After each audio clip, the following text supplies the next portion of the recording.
Hey yo, this is Dash, and today I am back at the range right before we open, and I wanted to do something that's been, I won't say on my mind and on my heart for a while, but today I'm going to be testing out 5 of the, in my opinion, most popular Caniks to see which one I shoot the best and tell you which one I like most.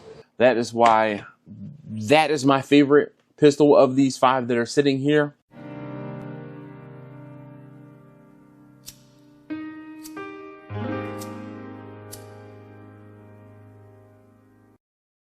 Alright, so as promised, today I'm going to be shooting the Canik MC9, the Canik Mete SFT, the Canik TP9 Elite Combat Executive, the Canik TTI Combat, and the Canik Rival SF, this is the Canik Rival S, so it's an SFX Rival S for steel. All right, so I'm gonna do a very low round count drill here. All I'm going to do is 5 rounds, but I'm going to shoot 3 rounds to make sure that everything is zeroed and dialed in before I shoot my 5 rounds. So I'm going to get everything loaded and then bring you guys back when I am about to shoot the 3 rounds, like the warm-up, the 3-round warm-up, and we'll kind of go from there. All right, so I'm back at it, and just as I promised, I have everything set up. So at this point, I have, well, before I forget, there is someone training at the end of the lane for a wear and carry, or we in Maryland called HQL, handgun qualification license. So if you hear some errant shots, you know what it is. All right, so I'm gonna go in order from smallest to largest. I'm shooting at 20 feet, and I wanna take, like I said, 3 rounds to try to get it dialed in, and I'll shoot 3 rounds on all of them and then go back and shoot 5 rounds kind of, you know, I'm gonna say dialed in, but hey, I'm getting ready to. Okay, the ears back on. Yeah, are you gonna be hanging out for a while, or are you done? We're done. All right, well. Let me just put these back on. This thing off. Okay. I didn't want to start shooting. I was right, no problem. I always check. All right, so I'm gonna go ahead and get to shooting. I'm gonna start with my smallest pistol, and this is my current EDC for the summer of 2024. This is in my Canik Mete MC9.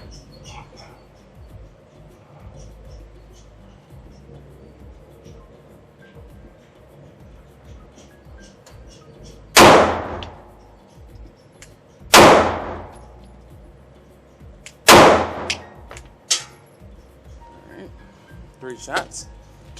This is the next biggest size up. This is going to be the Canik, oh shoot. Totally. It would be nice if I would have started the video camera to record me actually shooting my shots on. Oh boy.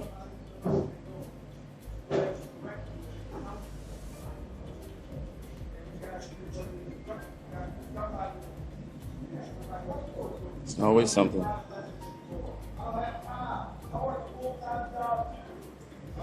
All right.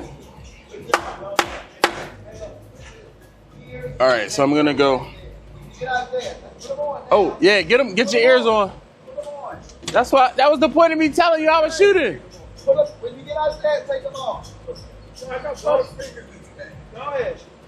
Just stop right there. Let's move up. All right, take care. Go ahead. Now go. All right.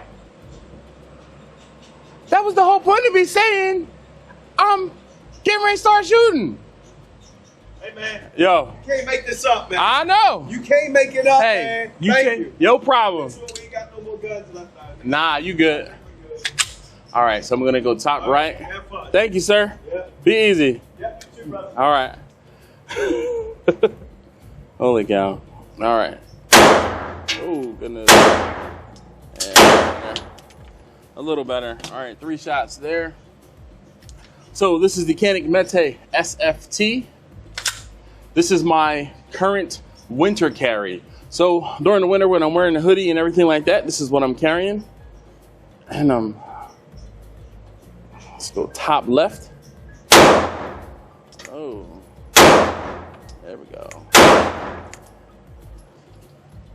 Again, these are warm-up shots and I'm warming up for a reason. This is the Canik, the stainless steel rival. I'm gonna go bottom right.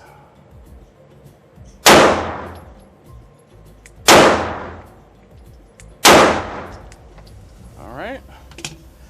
And last but not least, this is the Canik TTI Combat.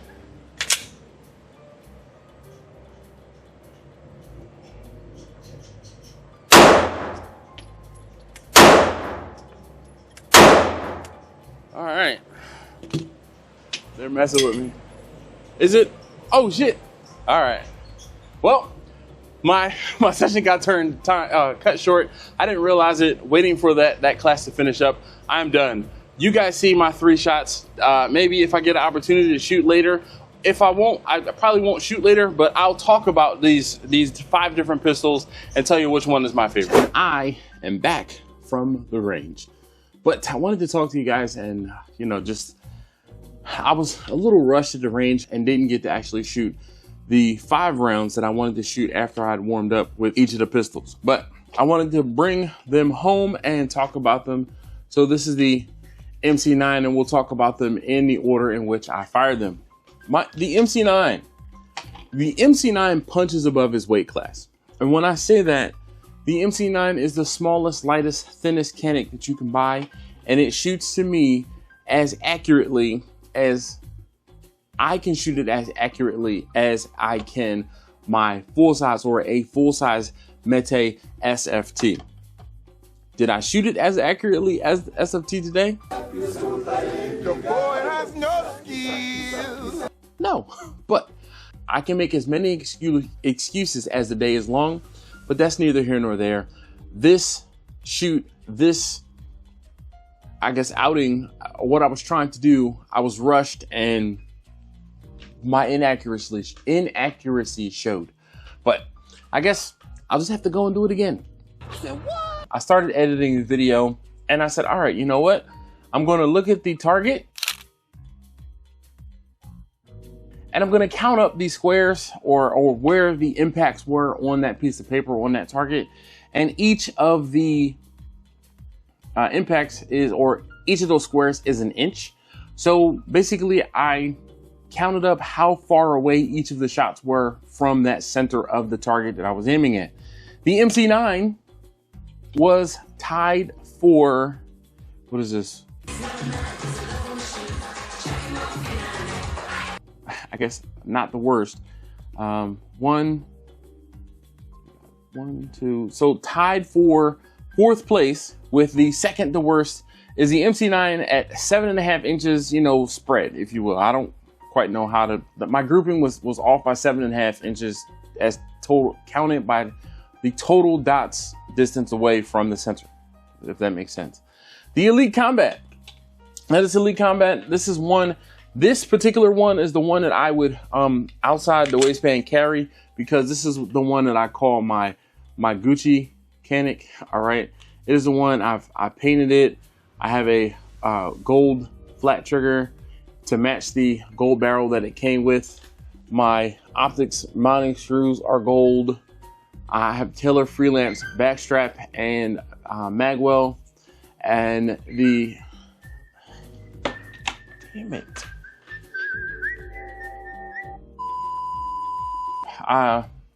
interrupted by a phone call. But I was talking about, this is the TP9 and this is my Gucci Canik. This is the one that, this was one of the first ones I modified. All right, I told you all of the modifications I did because this was the pistol that I used to wear outside the waistband while I was at the range. I have a holster, a Safariland holster that is a level 2 retention. So I would wear this outside the waistband. Now I just wear my concealed carry pistol while I'm on the range, while I'm working. I'm not showing off for anybody. But this pistol, not this particular pistol, I have the exact same model that I carry sometimes during the fall when I'm wearing like long sleeve t-shirts or like a thinner sweatshirt or something like that. Not necessarily when it's full on hoodie jacket weather. I'll wear that during the fall. Now this is my Mete SFT, and honestly, out of all of these pistols here, this one has a serial date of 2021.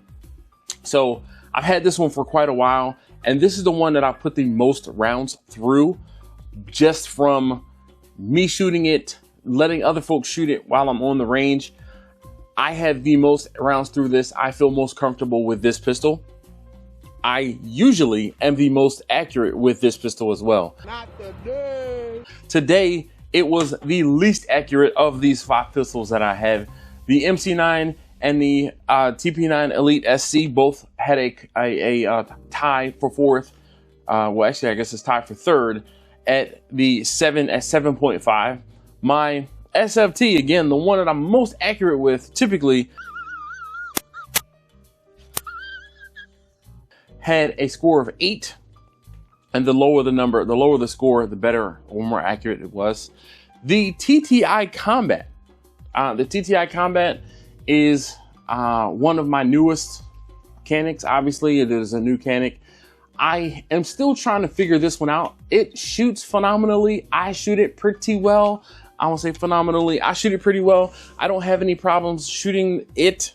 And one thing I didn't mention, all of these pistols do have optics on them. I do have optics on all of these. On the TTI Combat, on the SFT Rival, and on the MC9, I have the Hollow Sun EPS carry. The EPS carry has an enclosed emitter, and my preference, and I'm gonna show you guys that this is clear and there's nothing here. My preference is to shoot with the optic with the circle and the dot. I'm not sure whether or not you can see down in there, but my preference is the circle and the dot, and that is the thing that for me sets the Hollow Suns apart. And then last but not least, oh, I didn't tell you, the TTI Combat, I had a score of 3.5, so it was second on my, bow accuracy.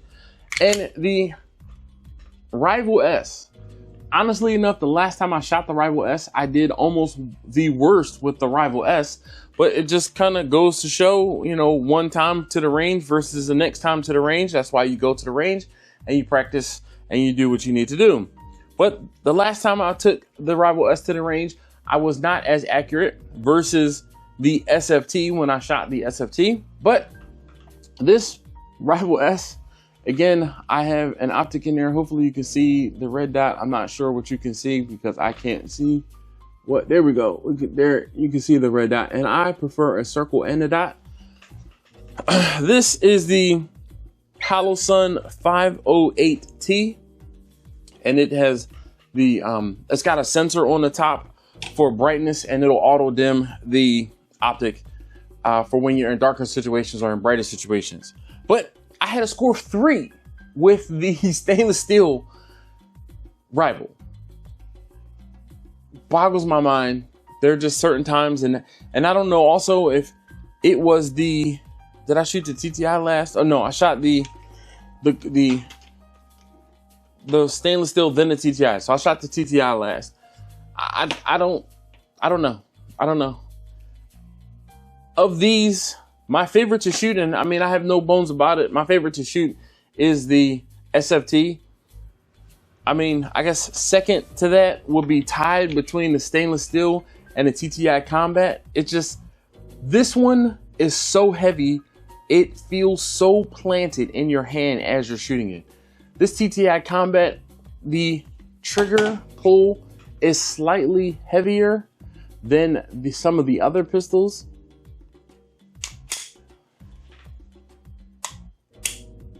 And just barely. But my SFT,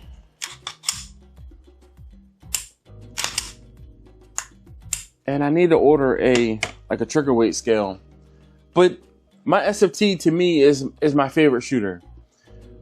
And then I guess my least favorite, I don't have a least favorite. This is like asking me to pick one, you know, which child is my favorite. But between the MC9 and the Elite Combat, I'd prefer to shoot the Elite Combat Executive because it has a longer grip. And that longer grip allows me to get better, I won't say better accuracy, but hopefully give me a little better accuracy. Oh, I didn't tell you the optic I have on the Elite Combat Executive is a 507C. And this one is a open emitter. So the open emitter, basically, you can see I can stick my finger down in here. What happens is lint, dust, dirt gets trapped down in here. For my recommendation for an EDC, if you're going to be carrying a pistol, I definitely would have an enclosed emitter. It'll reduce the amount of dust and dirt that gets down into the emitter. And when you pick it up and go to sight it in or go to put, you know, those crosshairs on top of your target, you won't have anything to blow out any lint or dust. But one of the things when I was carrying a pistol or had a pistol that I carried every day with an open emitter, I would take it out of the holster every single day, blow it clean and clear, take a Q-tip, wipe my finger down in there, wipe my shirt, take my finger or take my finger with my shirt and clean out that emitter so it was nice and clean. But at the end of the day, you probably have to do the same thing. Either way, which one is best is going to come down to your personal preference and how you shoot it. I really feel that I could probably, with time, get all of these pistols to shoot the same exact way, because it's not the pistol, it's the shooter, in my opinion. But some of these will give you a distinct advantage over others. To me, the distinct advantage comes with the stainless steel, with the weight, with the recoil mitigation, and with my familiarity of this SFT. That is why that is my favorite pistol of these 5 that are sitting here. But I mean, tomorrow or next year, Canik could come out with something completely new and different, and I might change my mind.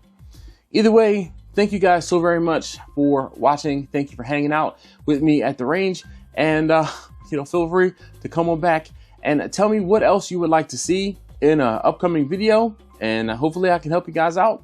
All right, I'll see you next time.